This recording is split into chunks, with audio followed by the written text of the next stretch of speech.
Hello, in this video I'll be talking a bit about freelance work and taking on interesting projects, and I'll be talking a bit about working with clients, the mistakes I've made, getting the right price and just getting the right product for them. Just recently I got an email from a person called Murray in South Africa, I think, and they said, "Hey Grant, I've been using Blender now for a month, so super new, and came across your courses which have really helped me, especially the low poly modeling.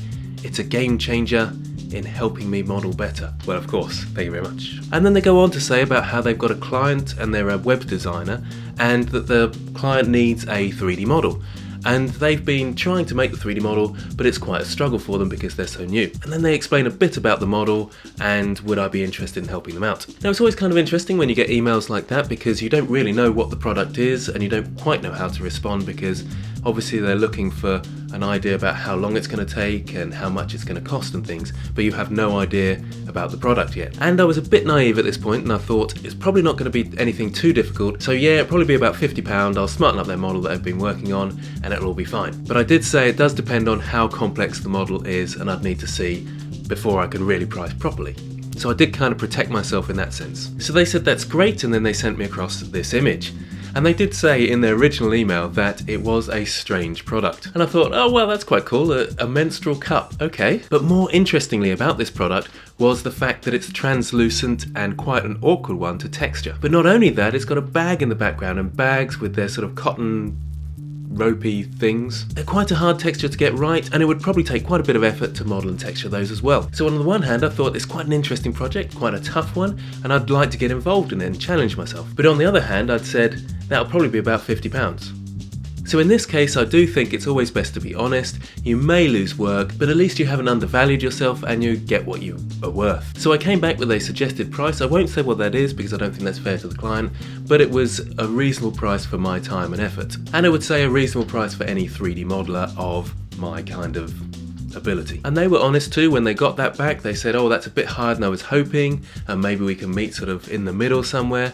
Can I see some of your portfolio? And I thought, oh no, not my portfolio, because I haven't worked on my portfolio for ages. I really haven't bothered about it because I'm doing all YouTube stuff and far more interesting stuff than worry about my portfolio. I've got a few things on ArtStation, so I sent them across there and said, well, here's some of it, but I haven't really got any product design type things or product visualization in this sense. And also at that point, I thought perhaps I need to lower my price slightly because it's unfair for someone to take me on if they can't see any of my actual experience in that area. And I said, can I use it for my portfolio because I need to show that I've got product design experience. So we kind of met halfway. I did drop my price, but I think that's fair because I hadn't got much in my portfolio of this type of thing. And I think that was fair enough, taking that opportunity. It's not completely doing stuff for free. I was still getting paid a good amount, but I was taking a discount because of my circumstances. So they sent me across what they'd done already, and I thought they'd done really well for only a month in, and they managed to texture the box quite well and create the model of the cup pretty well. So it's only down to me to texture and build the bag, which was fairly complicated really. So I'll show you a bit of that now just in case you're interested.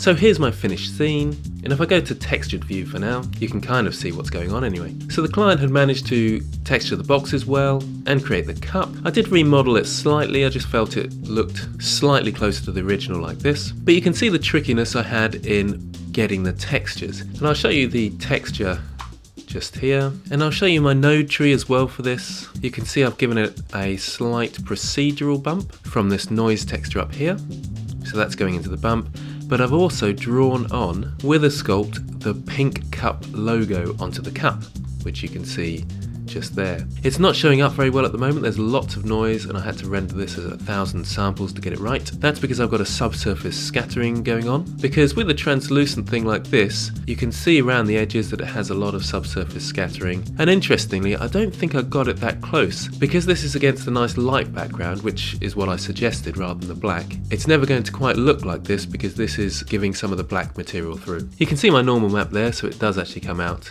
and I possibly could have made this perhaps a little bit deeper so it just catches the light that bit more.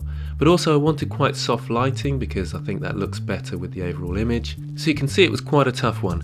I went through a glass mix shader and a translucent shader in the end, and there was lots of trial and error with this, and I could have gone much further. If this had rendered faster with my graphics card as it was, I probably would have gone a lot further, but it was very slow to even manage this much, and that's mainly due to the subsurface scattering. And that's something you have to consider when you're working, is the time it's taking you, how much you can afford, and how close you really need to get to realism in order to meet the client's expectations. The bag was quite an interesting one, as you can see here. It's actually kind of embedded in the ground because I stood it up as was in the client's photo, but it just didn't make sense and it was much better on the ground.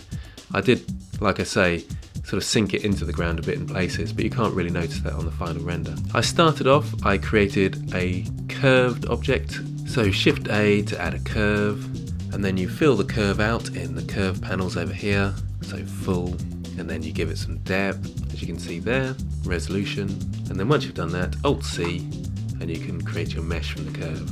And now it's an editable mesh. Fix those together, filled in the ends first, just by filling in with F, and then got my two curves and boolean them together. One coming up here, one going in there, and then boolean them together, and then just sculpted these sections out and made them look like rope, and then sort of went in and did the details and tiny bits like this of the fluff and things. Once I'd finished that, I decimated it, so you can see it's quite bad topology.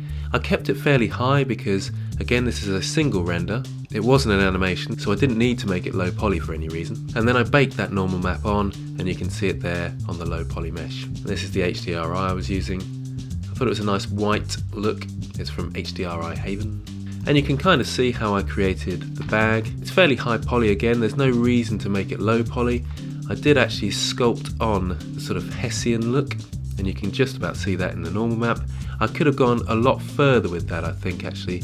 In hindsight, I don't think it was deep enough with my sculpt of these tiny details. And for that, I actually used a multi-resolution modifier for the sculpt because I had the base mesh. Whereas for the rope, I used booleans and things, and you can't do that for that so easily. So here's the final image if you're interested. So I was quite happy about how that came out.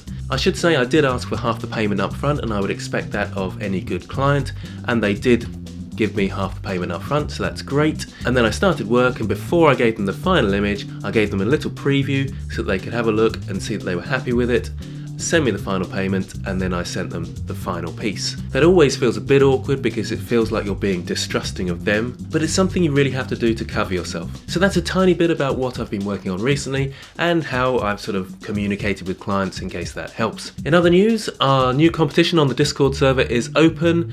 The theme is Christmas. The deadline for that is the 17th of December and it closes at midnight. And remember, it's open to both 3D and 2D. In other news, Blender 2.8 beta is now out and it seems quite stable, very exciting. I would encourage you to download that, give it a go, and also you can get across to the Discord server and chat about your experiences. Also, you could comment below perhaps about what you're doing and whether you've taken on any interesting freelance work recently. And as always, thanks for watching and see you next time.